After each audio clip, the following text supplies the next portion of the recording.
Pelatihan P1 pelatih wasit W1 dan W2 Posi Cemas digelar di Aula Mila Kencana Kota Bogor, Kamis 25 Juni 2026. Kegiatan ini dihadiri langsung oleh pengurus besar Posi, Kepala Dinas Pemuda dan Olahraga Kota Bogor, serta Ketua KONI Kota Bogor. Pelatihan ini menjadi langkah Posi Kota Bogor dalam meningkatkan kualitas pelatih dan wasit agar memiliki standar kompetensi nasional maupun internasional. Ketua Posi Kota Bogor Hadid Suherman mengatakan kegiatan ini akan berlangsung selama beberapa hari ke depan. Peserta yang mengikuti pelatihan ini berasal dari berbagai daerah di Indonesia, diantaranya Jawa Barat, Banten, DKI Jakarta, Jawa Timur, Jawa Tengah hingga Sulawesi. Sejumlah pemateri didatangkan langsung dari pengurus besar Posi, Universitas Negeri Jakarta, Universitas Pendidikan Indonesia, serta Institut Teknologi Bandung.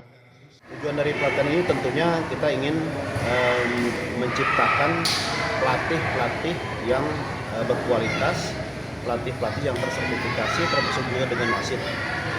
Harapannya dari pelatih dan wasit yang sudah tersertifikasi, yang sudah memiliki knowledge atau pengetahuan tentang olahraga selam, terutama selam prestasi, harapan kita ini bisa disebarluaskan ke masyarakat.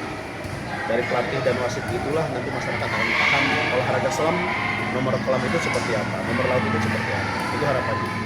Rangkaian kegiatan kepelatihan ini akan dilanjutkan dengan kejuaraan nasional. Melalui ajang tersebut, para pelatih dan wasit yang telah mengikuti pelatihan dapat langsung menerapkan ilmu serta melakukan praktik di lapangan. Posi Kota Bogor berharap pelatihan ini dapat menjadi langkah awal dalam mencetak tenaga profesional sekaligus mendorong prestasi olahraga selam di Indonesia. Dari Kota Bogor, Cevi Suryadi melaporkan.